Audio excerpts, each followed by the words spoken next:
Upaya penyelamatan gempa yang mengguncang Turki dan Suriah Senin lalu masih terjadi.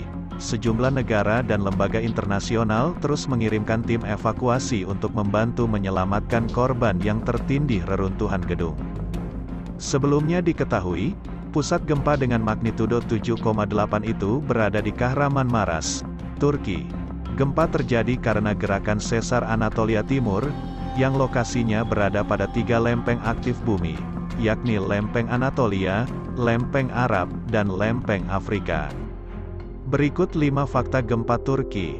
Korban tewas tembus 21.000. Korban tewas akibat gempa dahsyat yang melanda Turki dan Suriah kini melampaui 21.051. Jumat, tanggal 10 Februari tahun 2023, pagi, sebanyak 17.674 korban meninggal ditemukan di Turki sementara 3.377 di Suriah. Angka korban diyakini masih akan bertambah, mengingat banyaknya gedung yang runtuh dan dinginnya suhu yang membuat korban sulit bertahan di reruntuhan. Total kerugian 60 triliun rupiah. Lembaga pemeringkat, Fitch melaporkan bahwa gempa bumi yang mengguncang Turki dan Suriah diprediksi menimbulkan kerugian ekonomi sebesar 4 miliar dolar, ini sekitar 60,4 triliun rupiah. Asumsi kurs 15.115 rupiah, US dollar. Kerugian ekonomi sulit diperkirakan karena situasinya yang terus berkembang, tetapi tampaknya lebih dari 2 miliar dolar, sekitar 30,2 triliun rupiah, dan bisa mencapai 4 miliar dolar atau lebih. Lapor Fitch Ratings, dikutip dari AFP. Fitch melaporkan bahwa kerugian yang diasuransikan akan jauh lebih rendah, yaitu sekitar 1 miliar dolar atau sekitar 15,1 triliun rupiah. Wilayah tersebut memiliki cakupan asuransi yang rendah. Presiden dan Wapres sumbang gaji sebulan ke Turki. Gempa yang melanda Turki menggugah sejumlah pemimpin dunia, di antaranya Presiden Taiwan, Tsai Ing-wen dan Wakil Presiden William Lai. Kedua mengumumkan akan menyumbangkan sebulan gajinya untuk membantu gempa Turki. Hal ini disampaikan kantor kepresidenan, Kamis kemarin. Presiden dan Wakil Presiden berharap dapat melakukan bagian mereka untuk membantu Turki membangun kembali tanah airnya secepat mungkin, kata kantor kepresidenan dalam sebuah pernyataan, dikutip Reuters.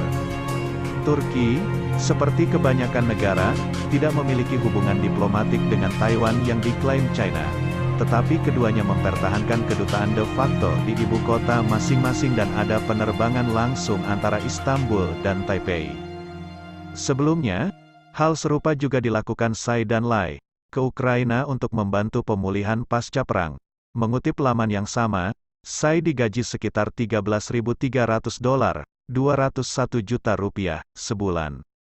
Teknologi AS di balik gempa Turki. Sejumlah teori konspirasi mengaitkan gempa Turki dengan High Frequency Active Auroral Research, HARP, milik Amerika Serikat, AS. Program adalah proyek bersama Angkatan Udara AS dan Angkatan Laut AS pada tahun 1993 dengan kendali dialihkan ke University of Alaska Fairbanks, UAF, pada tahun 2015. Sebelumnya, sebuah postingan di Facebook mengungkap bahwa fasilitas riset HARP di Alaska bisa mengendalikan cuaca bumi. Caranya dengan menggunakan partikel logam bergetar di atmosfer dengan gelombang radio. Demikian dikutip dari Canberra Times.